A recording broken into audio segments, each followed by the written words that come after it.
or to the cloud. Okay. All right. Thank you all for coming for this class before Purim. The reason I'm doing this class is because Purim has a lot of details to it and also a lot of meaning to it. And a lot of times, as we celebrate these holidays year in and year out, we sometimes lose focus of what the message is and the meanings of the holiday is. And Purim has so much to it, but it's so busy. You hear the Gans and Megillah, as we say, and we, as well as we, we get dressed up and we eat a lot of food and we drink. So it's hard to remember, but really it's an action-packed day. In general, this entire month is really a wonderful month. It says that if someone has a court case or a need for a surgery, they should try and do it within this month. That's how powerful this month is. The holiday of Purim is so powerful that it says that actually Yom Kippur is actually only almost as great as Purim. Okay? Well, what is the name of Yom Kippur in the Torah? Yom HaKippurim. In Hebrew, Kippurim, Yom Kippurim, right? I never realized. In Hebrew, Kippurim means like Purim. So Yom Kippur is only like Purim. That means Purim is even greater than Yom Kippur in a certain way. So just so you understand, we may not necessarily get into the depth of exactly the connection between Purim and Yom Kippur, though there are connections. We can only focus on one idea each year. But what I want to bring out is the great power of Purim. So though it is a quote-unquote rabbinic holiday, that means that it was instituted by the sages because the story happened after the Torah was given. It happened during the exile of the Jewish people between the first and second temple. Nevertheless, it is of the greatest holidays, and our sages tell us that in the future, when Mashiach comes, all the holidays will be annulled except for Purim, and some say Hanukkah. So what does it mean that the holidays will be annulled? What it means is not that we will no longer celebrate them, but in the times of Mashiach, every single day will be so great. Good to see you, Shelley. Every single day will be so great that we will have no need. We won't find the holidays as exciting. But Purim is such a great holiday that even when Mashiach comes, we will find the holiday of Purim exciting. The holiday of Purim will be very, very meaningful even in the times of Mashiach. So all this is to say that one can look at Purim as just a day where we drink and have fun and hear Megillah and get dressed in costumes. But the holiday of Purim has so much meaning to the point, like I said, it is in some ways more powerful than Yom Kippur. It is a holiday that will last forever for the Jewish people. And so it behooves us to find some of the messages of Purim. And to the point, it's actually a strange holiday. It's a holiday where we get dressed up. It's a holiday where we drink so much. The holiday name itself has funny meaning. What does the word Purim mean? Anybody knows what the word Purim means? Never thought. Anybody? You can post in the chat. Let me go to channel check here. Nobody? Okay. Okay, let me look it up. On Hold on. nobody? What does Purim mean? Most basic. We celebrate Purim every single year. What does Purim mean? Nobody knows. Okay. No, hold on. Well, I'm gonna give up. So Purim. Joy, I think. Joy? No, not joy. Oh, please. No, not it joy. doesn't mean joy. Okay. God. Okay. It's actually, so usually most holidays are named after something important in the holiday, right? So the holiday of Sukkot is called Sukkot because we sat in Sukkot. It says Sukkot means booths. We're sitting in a booth on Sukkot. Passover. It means lots. Very good. It means lots. And I sent you that. Yes, it means lots. Good. Purim means lots. So before I get to Purim meaning lots, just so you understand. So, okay, Sukkot makes sense. Rosh Hashanah means the beginning of the year. Yom Kippur, besides for being like Purim, also means a day of atonement. A kapara means atonement. Simchat Torah means the celebration of the Torah. Shavuot refers to the weeks. It means weeks, counting the weeks till we get the Torah. Pesach means Passover, how God passed over the homes. And Purim means lots. Like, like a lottery. Not like a parking lot, like a lottery, lots. So first of all, where does that name come from? What's the connection between lots and the holiday of Purim? Anybody knows? Well, where does it appear in the story? we have lots of Lot, no, okay, but I'm talking about lots like a lottery. Anybody, you can post in the No. chat as well. Hold on. I'm gonna look at chat. Okay, anybody knows It's where the it Feast of appears? Lots. It's the Feast of Lots. I'll get. For the persecution of the ancient Persian Empire. I don't know, but where in the story of the Purim Megillah do the lots appear? I can tell you. The answer is, it appears in the section when Haman is deciding to kill the Jews. Why is Purim different than Halloween? Haman was deciding to kill the Jewish people, and he was indecisive on the specific date. And so it says he threw lots to pick the date on the calendar when he would annihilate the Jews. I must have missed that. No. So yes, he threw lots, and it fell out on the 13th of Adar. So that's why on the 13th of Adar, the Jewish people fought the war against their enemies. Good to see you, Joanne. And on the 14th of Adar, like the cruise ship, and on the 14th of Adar, they rested. And that's why the holiday is on the 14th of Adar, because that's the first day they rested from their enemies. So again, the holiday is named after a very minor detail. It's named after a seemingly a minor detail of the story, that he couldn't figure out what date to kill them on, so he threw lots. Why would you name the holiday after a minor detail? So Lyle already gives us a little bit of a hint, which we may or may not get into the details of. What am I doing here? Okay, which we may or may not get into the details of. Like a lottery, which is not rational or predictable, Purim expresses that which is above nature and human understanding. So we will delve into that message. But yes, there is a deep message in Purim in a lottery, and that's what we're going to delve into today. But all I'm trying to get to is that Purim is this very, very interesting holiday with a lot of, the more you think about it, the more you question, the more you don't understand, the more that, I've already explained to you, the name comes from a strange place. It's like Yom Kippur. It's the only holiday that will last when Mashiach comes. So all in all, this holiday seems to be a holiday in which we need to really understand. And what I want to do tonight is I want to go to a message. There are many themes that the Rebbe spoke about, year in and year out on the holiday of Purim. And I want to get to one of his primary themes. And good to see you, Esteban. I want to focus on one primary theme that was spoken about every single year on Purim by the Rebbe in different ways, brought up from different parts of the story.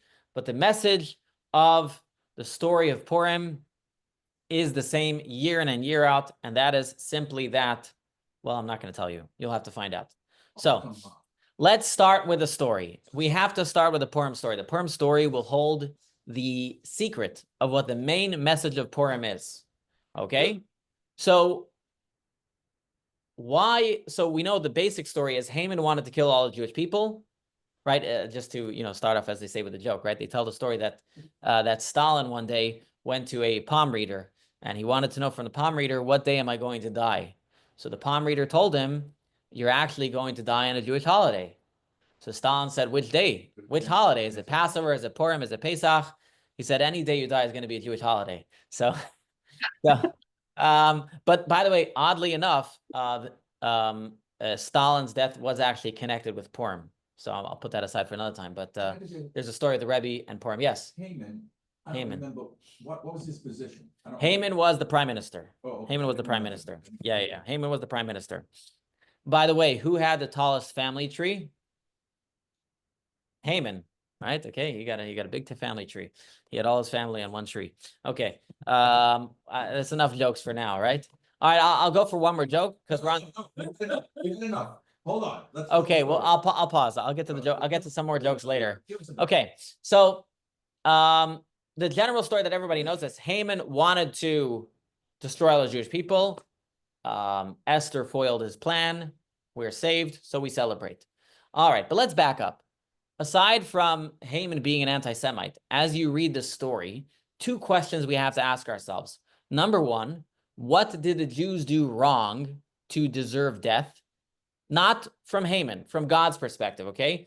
Because the book of Esther is in the book of our 24 holy books. As you read the 24 holy books of the Bible, you will always find out that every time they're threatened, every time the Jewish people are suffering, is because there's something wrong that they did. Okay, that's number one. It'll always say the Jewish people did bad in the eyes of God, and God sent after them this or sent after them that.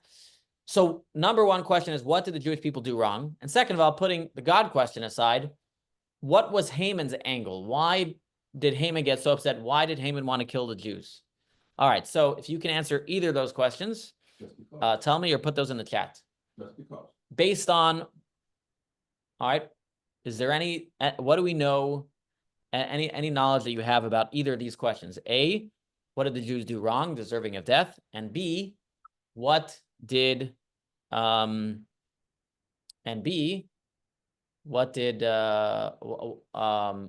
did Haman want to kill the Jews? What was his angle? Yes. Does he need a reason? I mean, he gives a reason. He gives a reason. Yeah. Well, Huh? from this, it says because Mordechai refused to bow down to him. Very good. Very good. So there's a text, and I should share it on the screen here. Let's share it on the screen. All right. So here's a text from Esther, chapter 3. So this is after Esther is queen already. It says, when Haman saw that Mordechai would not bow down to him, he was filled with rage, but it seemed contemptible to him to strike only Mordechai, for they told him Mordechai's nation. So Haman sought to destroy all the Jews. So that is a text from the Megillah itself.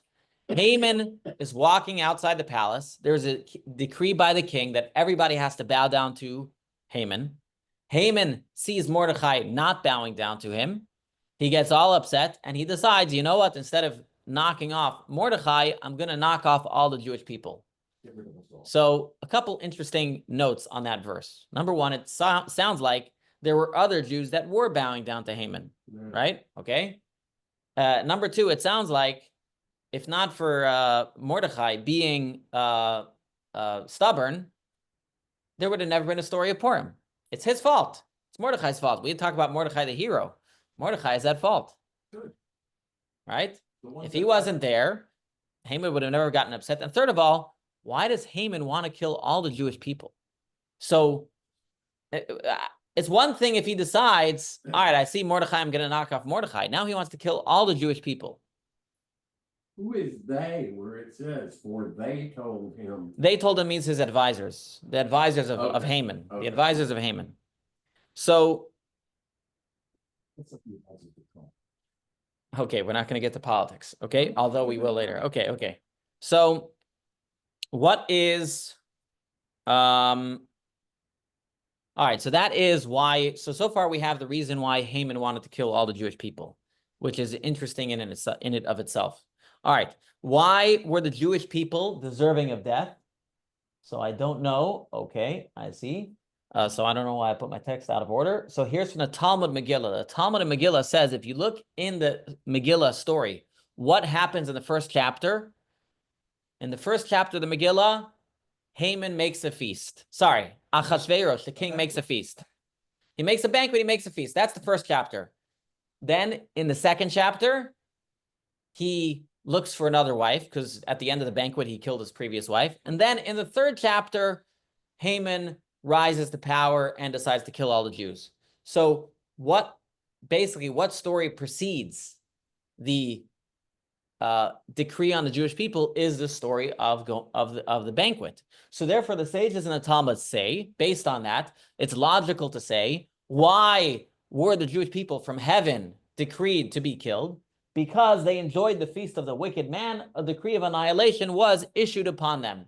That's what the Talmud says. That's at the bottom of the page that I'm sharing, okay? That's what the Megillah says. So, why would eating at a feast of the king cause them to cause it to be decreed upon them that they should all be killed? What's wrong with going to Achashverosh's meal? What's the big deal? Jewish, right? No. he wasn't? Achashverosh was not a Jewish Oh, king. I thought he was. He was all right. So the Babylonians ransacked the temple, and they ruled for 4 generations. And then Achashverosh, the king, the Persian king, he ransacked the Babylonians and took over rulership of the world at that time. And Achashverosh made this feast. So what is the issue with making a feast? What's the issue with showing up to the feast? Anybody can think of a possible issue, a Jewish issue of showing up to the king's feast? Wasn't kosher. Okay, so you might say it wasn't kosher. The problem is, our sages tell us that at the meal, it says the meal was kirtzon ish va'ish. The meal was made according to the desire of every person. And what that means, says our commentaries say, is that whatever you wanted at that feast, you could have. And so if you wanted kosher food, you could get kosher food. You wanted kosher wine, you get kosher wine. You wanted kosher vodka, they were willing to help the vegans, help the vegetarians, help the Jews. Whoever wanted to show up to that meal was allowed to show up to the meal, and they would have kosher food. Gluten-free. If you wanted it, gluten-free too. You know, this is like the airlines a year ago when you could order things, when you ordered meals. Yeah. I always ordered Coke. So what else could be a problem of showing up to the king's meal? Any other thoughts? Just because he was the I don't know. Just Any other thoughts? What's wrong with going to a king's meal? How bad? How anybody like is going to the White House now a problem? Should I not go to the White House? You can go to the White House. In fact, by the way, our sages say that at the end of, well, I'm not going to get it. You know, I don't want to twist your minds like a pretzel. I want to stick to as little details as I can. Twist it like a pretzel. Now you want to stop. So let us recap what we've said so far. So far, we've said we want to understand the story of Purim. What is the reason why Haman wanted to kill all the Jews? And so far we have, because one Jew didn't bow to him. Then we have, what is the reason that God wanted to kill all the Jewish people? And that is because, Respect the Jew if they be like the Gentiles. It's the same as just one second. And the reason why the Jews were deserving of death from heaven was because we ate at the king's meal. So what's the problem? Yes, Harold. similar to when we're in the desert and turned away from God, went to idols. No. Okay, so how is this going to idols? I'm not saying you're wrong. I'm asking. It's like turning back on God. So they show up to the meal. They're even eating kosher at the meal. Our sages even tell us that on Shabbat, they wouldn't show up to the meal because the meal went for 180 days. They would show up 6 days a week for the meal. 180 days. Yeah, 180 days. 180-day feast. So That's like Lucian. So I'm not saying you're wrong. You're onto something, but what is how is showing up to the meal turning their back on God if technically they're following all the laws? They're keeping kosher, they're not showing up on Shabbat. What about it is turning away from God? I'm not saying you're wrong. I think he's right. Celebrating the wicked man. Okay, let's get a little bit. Okay. I would think that is definitely not something. All right, let me get you to think a little bit further. Why would it be that everybody bowed down to Haman except for Mordechai? Why was it? Okay, we know Mordechai was a righteous Jew. Why were the rest of the Jews bowing down to Haman? Question why. Also, I mean, Why were they bowing down, right? And is bowing down such an so Well, that holds the key to the whole story. Yes. No, you don't want to Sacrificing my faith. I'm not going to bring it up to the current. Okay. I Huh? mean, I won't bow down. You're onto something. You said about turning away from God. So in what way is showing up to the feast or bowing down to Haman turning away from God? But you're not supposed to bow down to a person, another person. Yes, but there is sometimes you're right. There is an element of that. But even so, bowing down to a person they're all deserving of death. All the Jewish people, men, women, children, all the people. Not everybody was around Haman. There was an issue with the Jewish people at that time that was going on. And just to give it a historical perspective, this is the first time since Egypt where the Jews have been outside of their land for a prolonged period of time. Okay? The Jews left Egypt. 40 years later, they entered the land of Israel. They were there for approximately 800 years. After that, there was an exile, and many of the Jews were taken to the Babylon, Iran, and Iraq area. Okay? So they're there, Persia and Iraq, Iraq, yeah. So they're now there for almost 70 years. So they're outside of Israel for a long time. What is going wrong in their practice of Judaism? What's really going wrong? That, so to speak, allowing it to be altered, to be changed, mm-hmm. to not follow their faith. So I'm saying, even if they're technically following the law, let's assume, based on some of the sections, they are, keeping kosher, keeping Shabbat, celebrating the holidays. Well, what is missing? What crucial element of being a Jew is missing? I think they try to assimilate with the Gentile population. Ah, very good. Very good. Yes. The problem here was assimilation. Now, what do I mean assimilation? They were still religious. At least many of them were still religious. The problem is, the Rabbi makes this point many years, and others as well, is they started to believe too much in the power of the government. They started to believe too much in the power of the people around them. As long as they lived in Israel, okay, they had their ups and their downs, but the moment they would stop listening to God, they would be punished. They would start listening to God, they would be rewarded. They started living outside of the land of Israel, and they started to try to integrate themselves into society to the point where all they cared about was ingratiating themselves with the king, ingratiating themselves with the prime minister, ingratiating themselves with the fellow citizens, and they thought by that they would have peace. So they acted in a religious manner, but they lived in a total different Correct. Because Well, being religious is not just about putting on tefillin and going to synagogue. Being religious is actually how you live the rest of your day, okay? It's how you live the rest of your day. It's easy to be religious in the synagogue, right? It's how you live the rest of your day. And it's not just kosher, it's your world perspective. Being a believing Jew, a practicing Jew, is a world perspective. Where do our blessings really come from? Where does our power really come from? Where does our safety really come from? It all comes from God.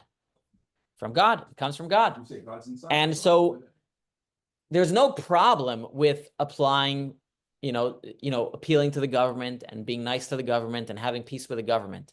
The issue that was going on at that point was that the Jewish people had, so to speak, stopped relying on God. That's what it means. Our sages say they showed up to the meal. They didn't show up to the meal just thinking we have to be nice to this government. They showed up to the meal thinking the only way to be safe is by being there. almost seeing the government as a false god. Exactly. Almost seeing the government as false god. So despite them eating kosher and keeping Shabbat, they put all their baskets in the government. They put all their baskets in this king, in this wicked king. And they forgot about God's protection. And so then God says, you know what? You forgot about my protection. You're relying on that king. Let's see how long that lasts. How long does that last? Well, as soon as a guy called Haman gets upset, and as soon as he decides to kill all the Jewish people, and then he shows up to the king, he gives him a little excuse, he offers him a little bit of money, and the king says, sure, just kill all the Jews. Within a split second, the Jews went from being ingratiated in society. You said that, I'll show you. I'll show you soon how Haman convinced Achashverosh, convinced the king. Okay. But the point is that this is the issue, and this is why the story of Purim is the eternal lesson. Because the story of Purim is the only story of is the only holiday that we celebrate that happened during the exile. And I think it's very instructive, because the holiday of Purim is instructive to us living in the exile, in the diaspora, outside of the land of Israel. And even those of us that live in the land of Israel, we have this exile mindset as well, as I'll get to soon. This idea that we rely on others besides for God. We, as Jews, are believers. And what that means is, yes, we need to go to work. But we always believe when we work, that we work and God gives the blessing, okay? We're making a vessel for God's blessing. And we also believe that God can give us that blessing in many ways. You may work in this area and your blessing will come from another area. The Talmud tells us, I think I put the text on here. The Talmud tells us that it's brachot. It says, they plant and we plant, but they do not pray and we do pray. Okay? This is a statement from the Talmud. This statement from the Talmud is very instructive. Let's take a look here. I should actually share it on the screen. So here's a statement from the Talmud. Let me go here. Statement from the Talmud. Here it is. They plant and we plant, but they do not pray and we do pray. What does that Talmudic statement mean? It means like this. Talmud explains, and all the commentaries explain. It means that we plant weed in the ground and we pray to God, God, please make it grow. Meaning, we know that when we plant in the ground, we are only doing what we are meant to do, but we know that the actual growth of the plant is not a natural thing. It is only God's blessing. The others, they plant and they rely on science, okay? They rely on the science of photosynthesis and whatever it takes for a plant to grow. Back then? Okay, whatever it is, they know you plant a seed and it grows, right? But we know if it rains, yeah, I'm saying if the conditions are there, if the conditions are there for growth, it'll grow. And if the conditions aren't there for growth, it won't grow. In other words, when we pray to God, we're not just praying that it should rain. We're praying that it should rain and it should grow because we believe that nothing happens without God decreeing it, without God wanting it to happen. And so the same thing goes with the government. In other words, you can I guess put it this way, outwardly your actions can be almost the same, but inwardly there's a large difference whether you are acting with faith or you're not acting with faith. So you can show up to the king's meal while having in your mind, I don't need to ingratiate myself with the king that much. It's not that important. I mean, I have to do what I have to do because we need to make a vessel in this world. We shouldn't, right? We shouldn't, put up signs, we hate everybody, right? And expect them to love us, right? But at the same time, it's the question of what is our mindset? Why are we showing up? Are we showing up because we believe that this king is the one who's going to keep us safe? If you have that mindset, that's wrong. And then you act differently, by the way. If you completely rely on the king, then you get more stressed when things aren't going well. And you can point to this in politics today, okay? You know how many people today get stressed over politics? It's the same thing. Why are we getting stressed over politics? Because we have put too much faith in our government officials. We always have to remember that they are tools in the hands of God. The real blessing comes from God. People getting all stressed over this president or that president and who's better and who's worse and who's this and who's that. You pray to God and God can work through whichever one. This is not to say that one might not be more righteous than the other. It's entirely possible, but God can operate through any. Achashverosh was a foolish king. He was a foolish king. He switched. He wants to kill the Jews. He doesn't want to kill the Jews. Then but it was all in the hands of God. That's the idea. Yes, Harold. The difference between living it and acting it. Yes, but I want to add that when you fully believe in the power of the monarch, then you end up acting differently. And that is what we see by the story of Haman. Why did the rest of the Jews bow down to Haman? Because they had gotten in their mind that their safety is dependent upon the human being. So though there was a decree, and though they were generally religious, they kept Shabbat, and they would eat kosher. But a government official, we have to bow down. We have to show him the proper respect. We have to give him. But Haman understood, though, that the real reason that Mordechai was not bowing down to him was not because he was just a stubborn guy. It was based on his Judaism. Though the rest of the Jews around them were not acting on it, Haman knew that this is the core of a Jew. And that's the other part that I want to get to. So the one side of it, yes. Those of us who were not in Israel, are we considered an exile? I kick you. Come over here. What? Come over What? here, Leah. Come here. Over here. Okay. Good Let me one. read everybody. Yeah, one second. Are we considered an exile? Yes, even in Israel, we're considered an exile Because until the when we say Mashiach. next year Until Jeru- everybody say next year in Jerusalem. yes, but we mean not just being physically in Jerusalem. Even in Jerusalem, they say next year in Jerusalem. Okay, it means Jerusalem as it's Remember rebuilt. that when I was Yes. at the wall. Yeah. Yes, even if you're in Jerusalem, you still pray. We're still considered in the exile. Okay. And by the way, this whole idea is a very exile mentality. Talking about that, we can point to two movements of Judaism that have lived this type of lifestyle. You have what was called the Enlightenment movement. There were many Jews who felt a long time ago that as long as Jews assimilate, we'll get rid of anti-Semitism. And it was tried for a long time. It didn't work. What kind of brain damage is that? Well, listen, this is going back years ago. Jews thought if we only look like everybody else and act like everybody else, it will work. One of the ideas that actually shattered this thought, just telling you historically, one of the ideas that shattered this thought, it started in Germany, the 1800s, 1700s. One of the ideas that shattered this thought was actually a story called the Dreyfus trial. Dreyfus he was in the French army. Now, I forget how high up, and they made this whole mock trial. They put him on trial for treason. He really wasn't guilty, and they convicted him. And that's when the world realized that you can even have a Jew like Dreyfus, who is totally assimilated, and will still be hated. And that's when the seeds of National Zionism came out. So without getting into great detail about Zionism, many of the original Zionists, not all of them, there were religious Zionists, and till today you might hear the word religious Zionists, national Zionists.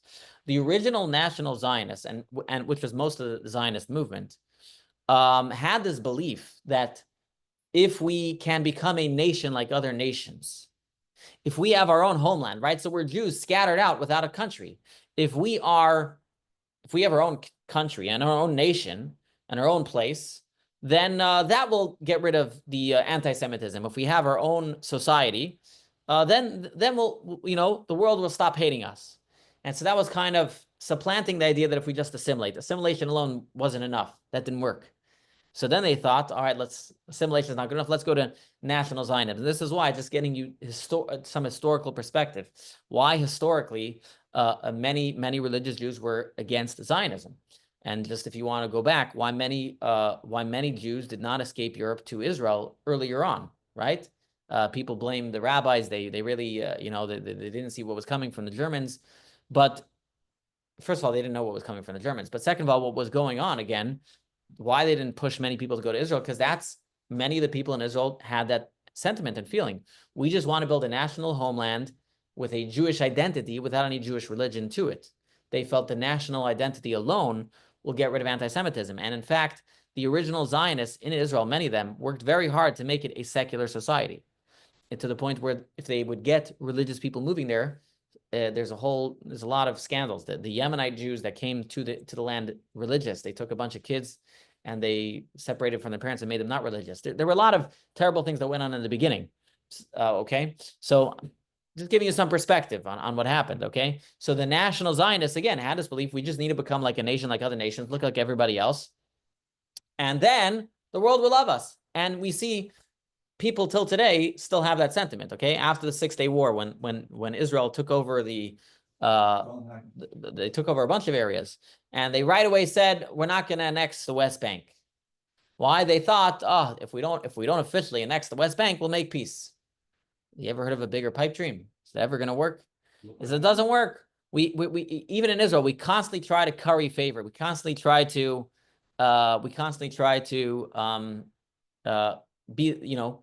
be nice to everybody else, but it doesn't work, because as we see from the story of Purim, at the end of the day, the world realizes that we're Jewish, and just like unfortunately Hitler chased after every Jew, religious or not. Some people barely knew they were Jewish, just their grandmothers were Jewish or grandfathers, whatever. The Hamans of the world will always remember who we are. So we might as well remember who we are. Assimilation has never worked. And I think this is really the message of Purim, is we should never try to just be like anybody else. We can never be like anybody else. That story in the Talmud reminds us that we are different and we have to act different. And that story in the Talmud of when we plant, we have to know that we're getting the blessings from God. The land of Israel, we have to tell the world, just for example, tell the world very simply, how long have we been telling the world, the Balfour Declaration, and legally we deserve the land, and this and that, and all these reasons? They don't buy it anyways. So we might as well tell them, God gave us the land. It's our land. And it's dangerous to give up the land. And that's it. Those are only two things. We don't need to go back historically. You don't need to say, we deserve the land because of the Holocaust. We deserve the land because of this, because of that. Then they argue back and forth. You say God and safety. And this is the only two considerations, really. Anybody in the government? Nobody in the government in Israel saying that now. They're not saying. I don't know. I don't know what they're saying now, but I mean, maybe they are. we're paying for the mistakes of generations. What Israel should do now is we put ourselves in a hole at this point. But the point is that Israel trying to ingratiate ourselves. Oh, we have the most moral army in the world. Oh, Israel is the only Western society in the Middle East. That doesn't has that helped us? It hasn't really. No, I don't think so. Nobody. You have. I don't want to get into the detail, but you have Queers for Palestine. Okay, Queers for Palestine. Okay, they're welcome in Israel. They're not welcome in Palestine. So it didn't help us. Nothing helps us, because at the end of the day, the world realizes that we are Jewish. And just like the story of Mordechai and Haman, when Mordechai didn't bow, Haman recognized that Mordechai is part of a larger Jewish people, and at the core of a Jew is, if you really push them, we are really different. And that's what the next thing I actually wanted to show in the text over here. What did Haman say? I know so let me just recap. Let me recap, simply put. I asked two questions at the beginning of the class. I said, why did Haman want to kill all the Jewish people? And why did God think the Jews were deserving of death? And so the answer why God is because they had given up their reliance on God. So God says, you're not relying on me. Let's see how you deal. Let's see how it goes with the king. Let's see how that works out. Let's see how if I remove my supernatural protection, let's see how well you do. And of course, the Jews realized pretty quick and they repented. But why did Haman want to kill all the Jewish people? because he, like other anti-Semites who will always exist, never stop recognizing who we are.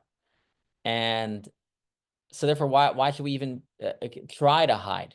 In fact, the only ones that brought salvation. Okay, no, I'm not going to get to that in fact, but let's take a look here at this text just to show you about how Haman considers us all different. Okay, remember, Haman, the Jews were trying to integrate themselves in the government. They would bow down to Haman. Only Mordechai wouldn't, but Haman nevertheless.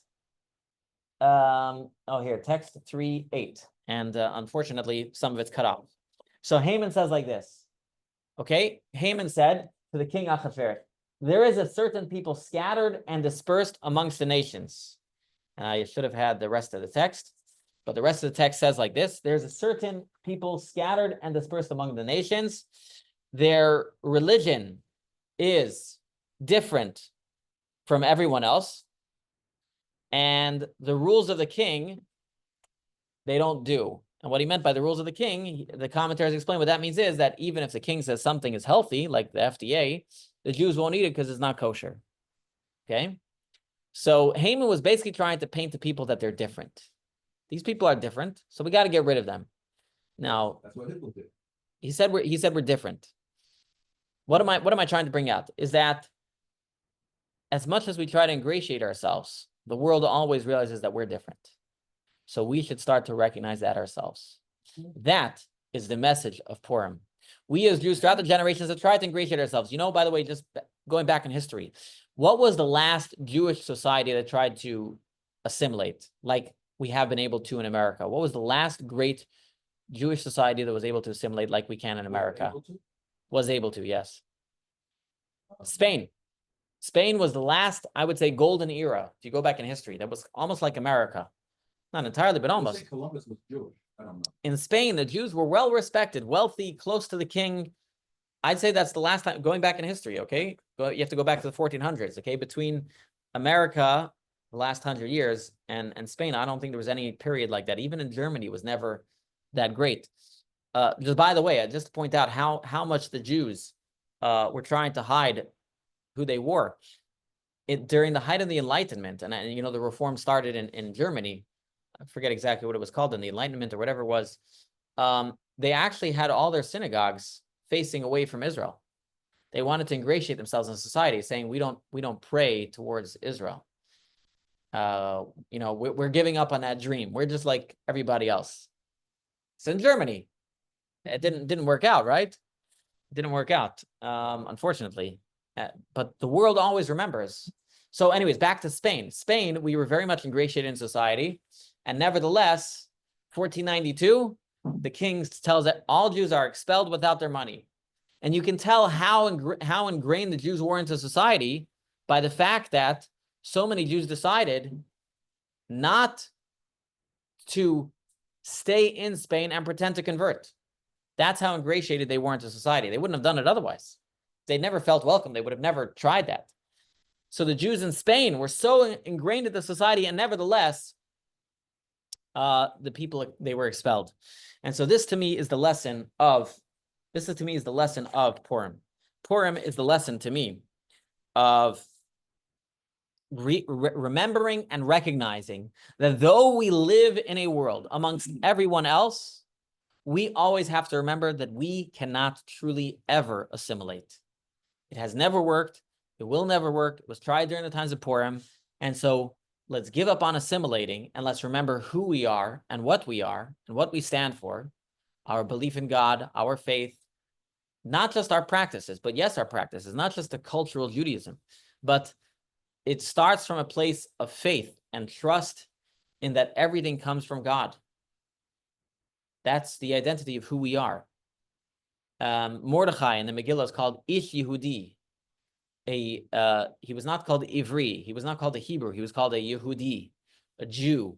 The word Jew means, in the Hebrew, it has the name of God in it, and the name, Yehudi, has the name God, but it means someone who believes in God, basically. That's what a Jew is. We bring the consciousness of God to the world. In fact, if you think about it, all the major religions of the world, 6.5 million people, Christianity and Islam are based on Judaism, right? And so we bring the God consciousness to the world. So today in America, many Jews might think that we should assimilate and try to be like everybody else. Let's get a hardworking job. We'll go to synagogue on the weekends. And we try not to stick out and be like everybody else. And sometimes some people try to assimilate more than others. Some people say, well, you know, if we're assimilating, I got to show up to their parties. And I can't say I have a holiday today and a holiday this day and a holiday that day. I'm going to stick out too much, right? Again, when you have the wrong set of beliefs, then it trickles down to your actions. As long as we believe that we rely to some extent on anybody. Okay, the Rabbi used to say this about Israel too. Even though America is our best friend, we should never rely on them. We rely on God. We have to make the right decisions, and then God will arrange for us the support that we need. But we cannot say, well, if we do this, if we don't make this bad decision, America will not support us anymore, as Israel made that decision many times. Israel made many decisions. During the Yom Kippur War, Nixon was supporting Israel, and Israel could have gone further than they did, and they stopped because Nixon said, now you got to stop. Everybody said, what do you mean you got to stop? Okay, just because they're your best friends doesn't mean you stop. You have to do what's best for your national security. You continue going. You continue going. God doesn't. Exactly. Administrations change, God doesn't. And so this is the story and the holiday of Purim. And that's why it's such an important story for us here in exile. Because the story of Purim is the story of us today. The Exodus is a reminder of what will be.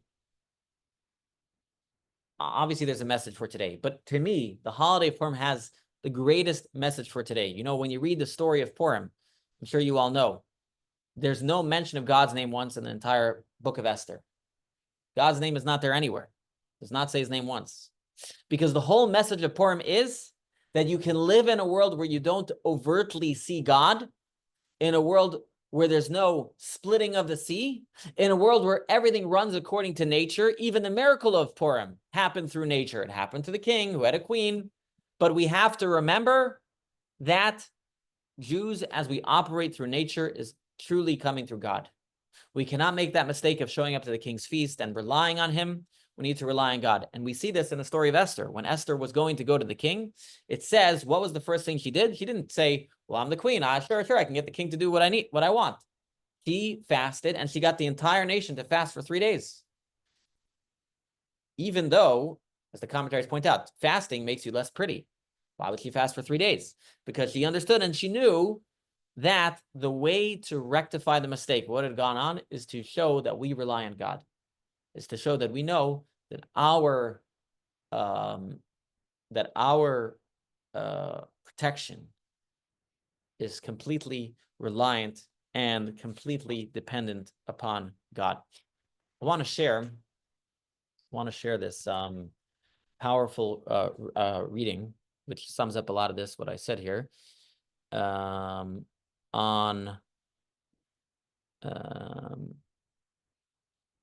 here. Wait. Stop share. I want to share that there was a text that was from there's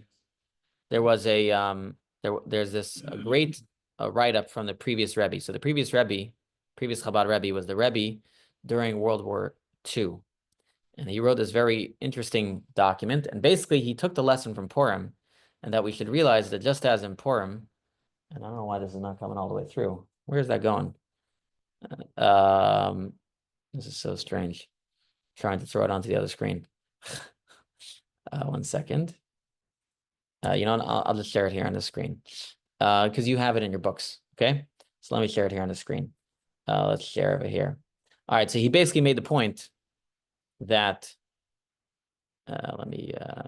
he made the point that obviously in World War II there were many different aspects that were going. All right, let's read this from the Rebbe Rayatz. All right.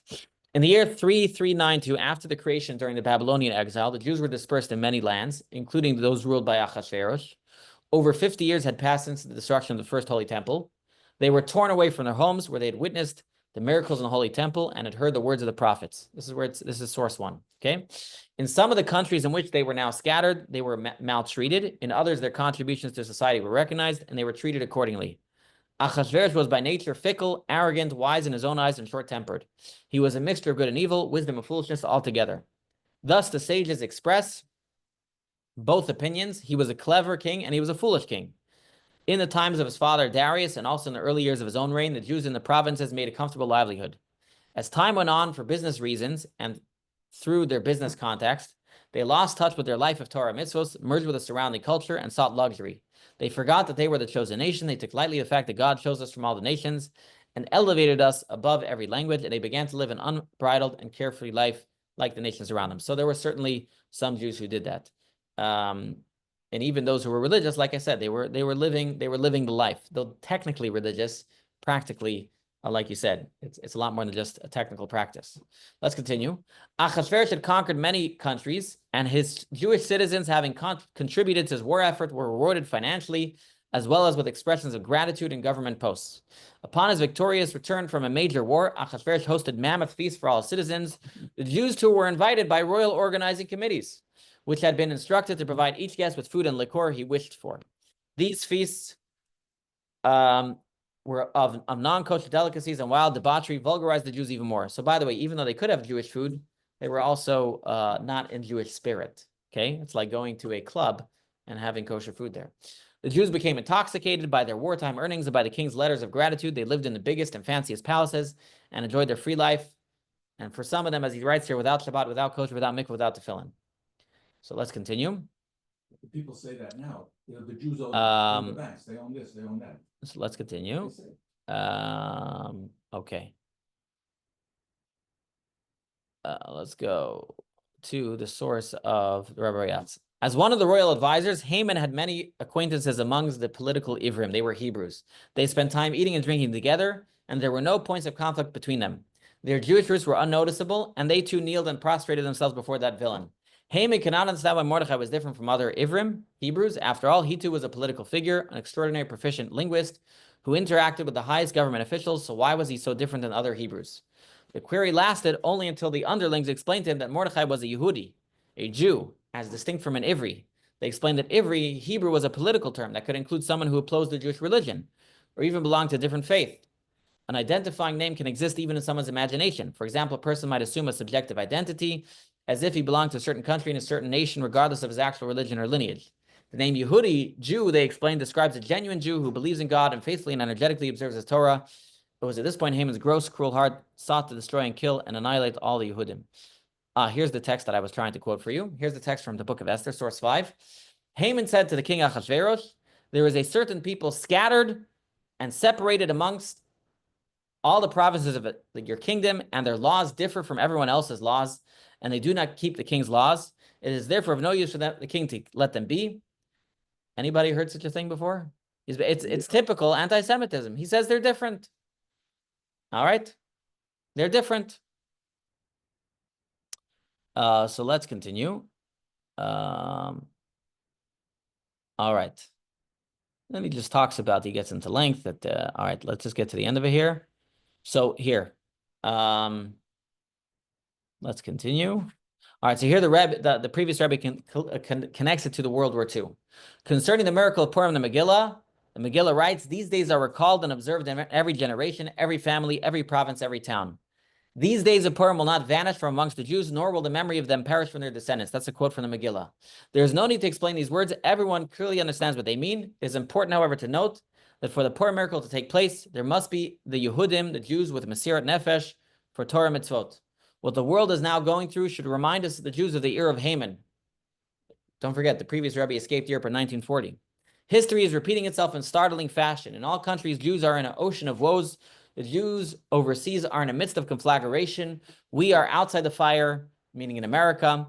Many positive things are being done to help our brothers overseas, and people are giving tzedakah, charity, but that isn't all that has to be done. The main thing to do is teshuvah, repentance. Jews must not despair, even in the face of the greatest danger. Even in the present extraordinary dire situation, Jews must be steadfast in their hope and trust in God. On no account should we rely only on physical weaponry and moral strength. May God lend strength to those who are defending the cause of what is right, and we ought to help them by whatever we can. At the same time, however, We Jews must use our eternal, dependable, and divinely promised weapon. If you walk in my ways, that is teshuvah, repentance. In plain words, this means observing Shabbat, kosher, family purity, tefillin, and mitzvot in general. Jews must not despair. So think about when this message was said, 1941. And the previous Rabbi, unlike many of the Jews in America, was very aware of what was going on. This is actually a lengthy story. He was actually saved by the Nazis himself. But he was very aware of what was going on in Europe. And yet he says, we need to send money. We need to pressure governments. We need to get the government to get on the case and pressure the Germans and bomb them and everything else. But at the same time, he says, just like the story of Purim, we need to learn those lessons of Purim. And the reason why I'm showing you this is because we need to learn those lessons today as well. Because Israel and the Jewish people are in a dire situation. There's a lot of anti-Semitism around. And we're being reminded once again that you can be a secular Jew who hates Israel. You think they love you? Think they care for you?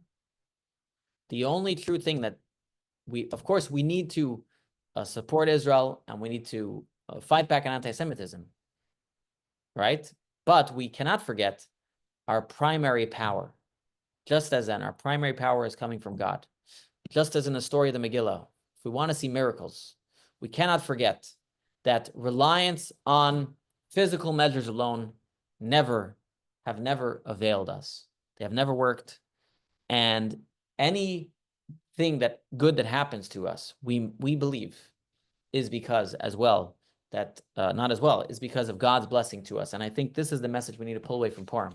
Is that assimilation, trying to be like everybody else, and fighting the darkness by just simply fighting darkness doesn't work.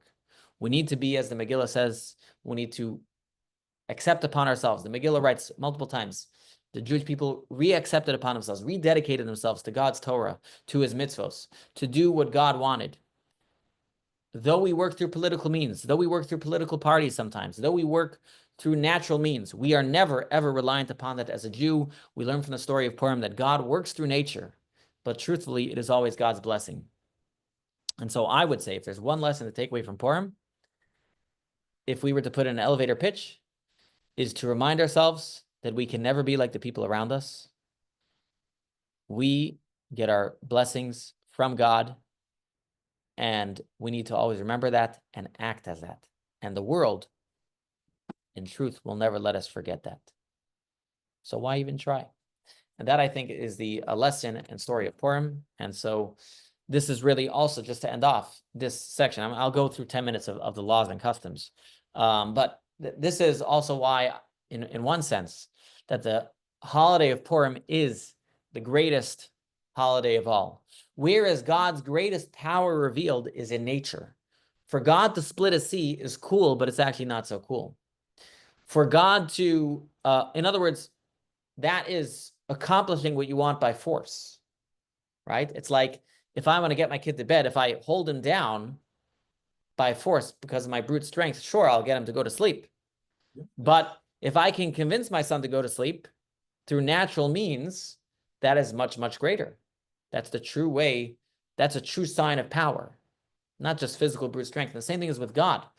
God wants to operate within this world. Sure, he can split the sea. He could have saved the Jews by causing Haman to be swallowed up by the ground. But God wants to show that he can conduct and run this world, even in a natural world. And so that is the celebration of Purim. The celebration of Purim is recognizing God in the everything, in the everyday. That's why we wear costumes on Purim. One of the messages of costumes is God being hidden. That's the message of the costume. God's dressed up in nature, but God is even more powerful when he reveals himself through nature. It's a greater sign of God's power. The miracle of Purim is a greater sign of God's power than the miracle of Passover. The miracle of Passover is a bigger wow. But the miracle of Purim is a greater miracle, that God can operate solely through nature.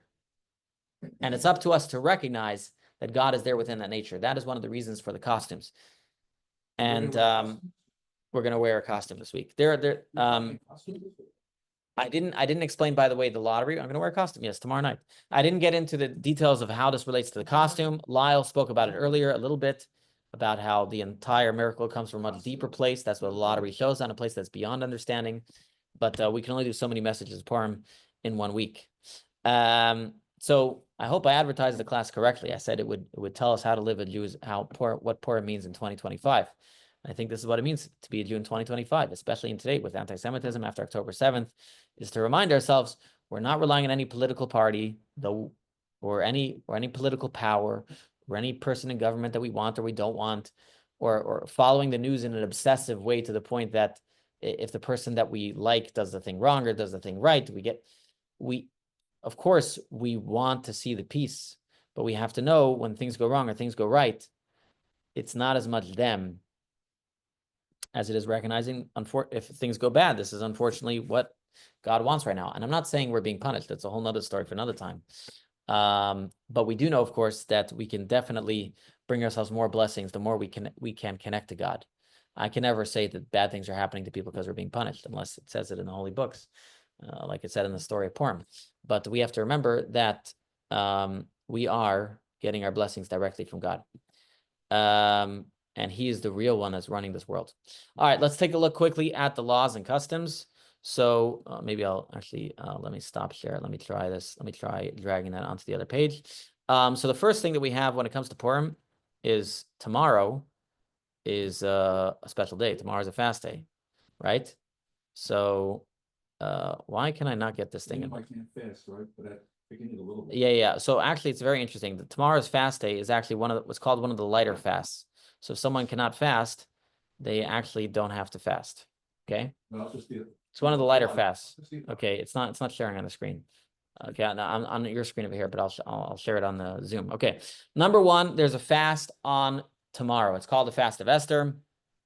A lot of discussion why it's called the Fast of Esther. Some people point to the fact that she fasted before she saw the king. There's other reasons, but we're not going to get into it right now. The point is the fast begins tomorrow morning at 6:26 a.m. If you want to get up early, plan in your mind to get up early and eat breakfast. Otherwise, your meal tonight will be your last supper. Okay, just kidding on that one. But by the way, that reminds me, what type of clothing was Queen Esther's dress made out of? Velvet. Polyester. Okay. Wasn't All right. what? Polyester.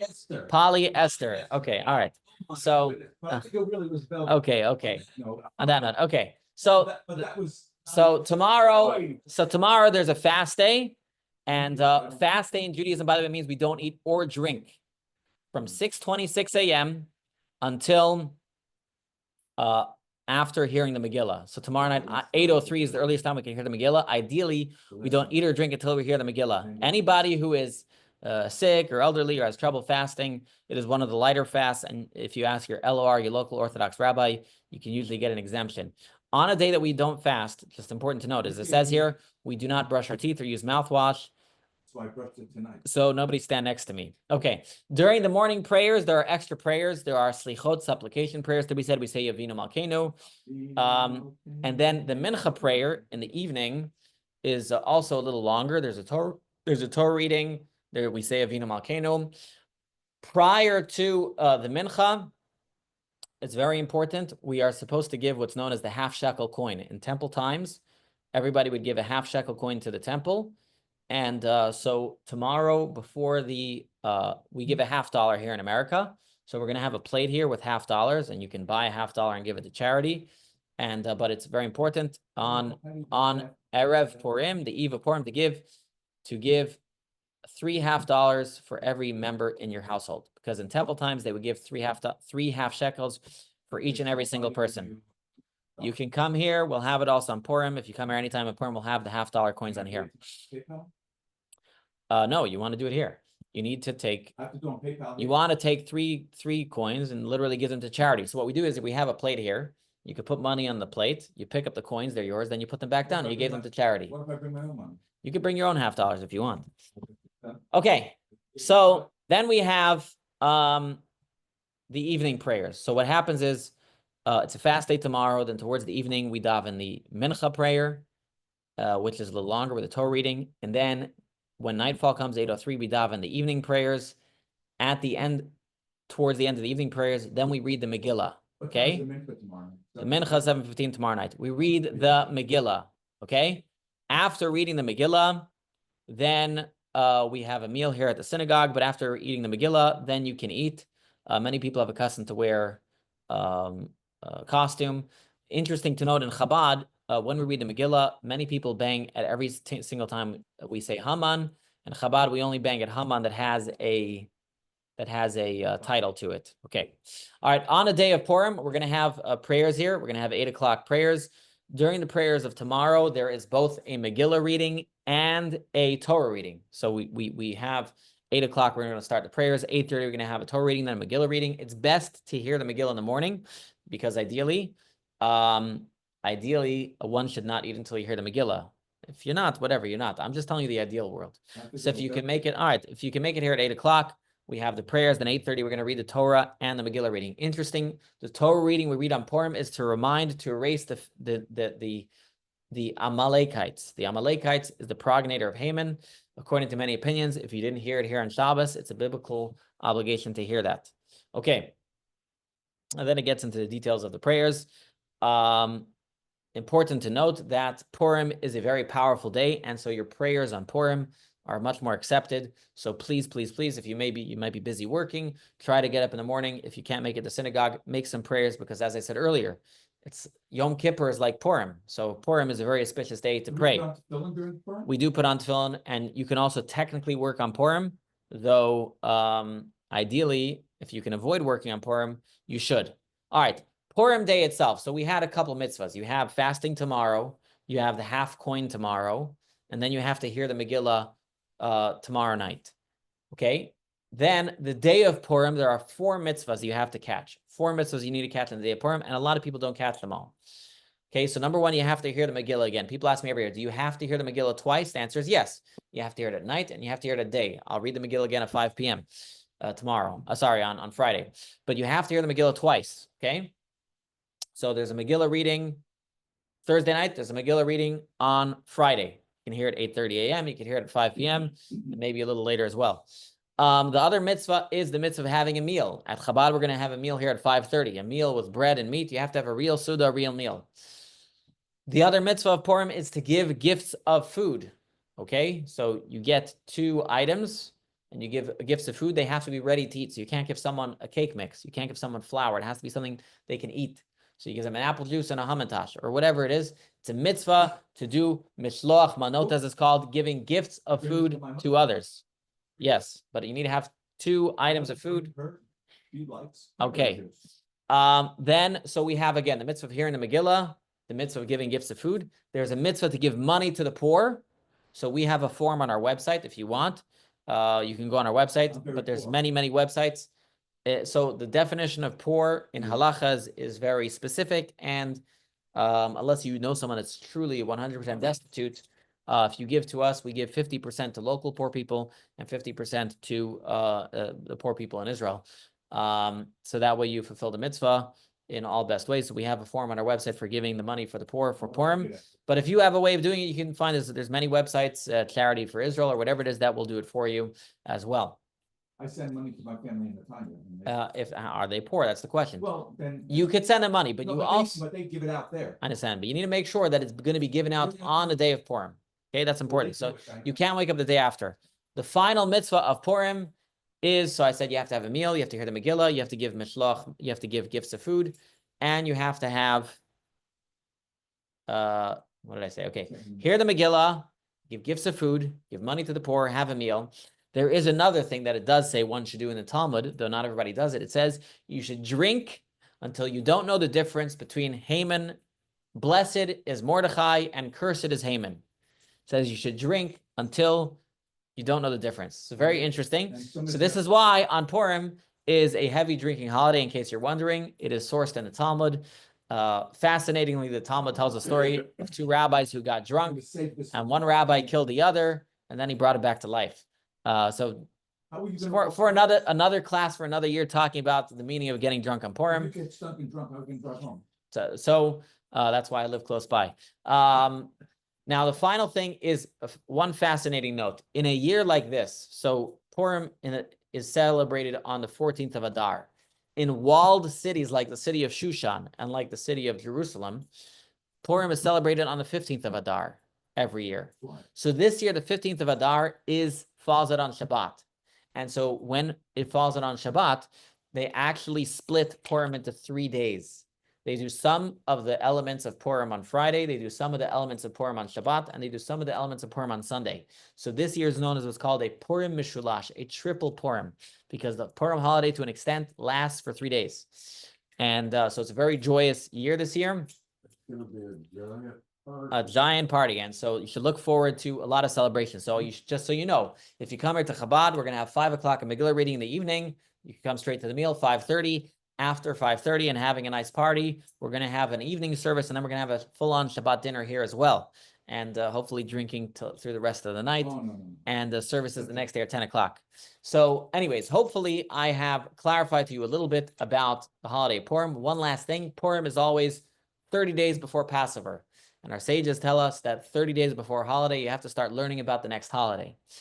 And so though I cannot give a class on Purim itself, I am telling you now that the next three Wednesdays, God willing, I will be giving a class. Unless I can't make one of those, I might not be able to make one of those, but I'll be giving a class on Passover. You know, the meaning of Passover and the customs. Every Wednesday. And so keep your Wednesdays clear for the holiday of Passover that's coming up. Very complicated laws, not so complicated, but it's very, very involved. And there's a lot to that. So I hope you all will fulfill all the mitzvahs of Purim, and most importantly, take the message of Purim home, that we as Jewish people rely on God. We can never hide our identity. Stop trying to fit in and be proud and loud of who we are. And so thank you for coming, and hope to see you tomorrow night.